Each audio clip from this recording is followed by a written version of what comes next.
નમસ્કાર મિત્રો, વિડીયોમાં તમારું સ્વાગત છે। તો મિત્રો, અત્યારે હાલની ખૂબ જ મોટી અને દુઃખદ ખબર સામે મળી રહી છે। ત્યારે મિત્રો તમને જણાવી દઈએ કે સુરતમાં ખુશીનો માહોલ માતમમાં ફેરવાયો।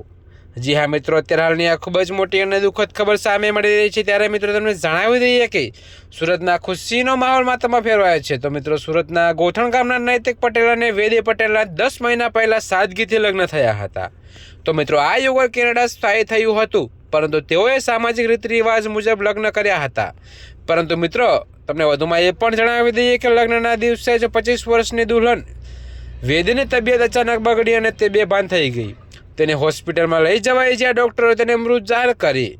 તો મિત્રો, તમને રિપોર્ટ મુજબ વેદી 1 અઠવાડિયાથી બીમાર હતી અને તેને ટાઇફોઇડ હતો।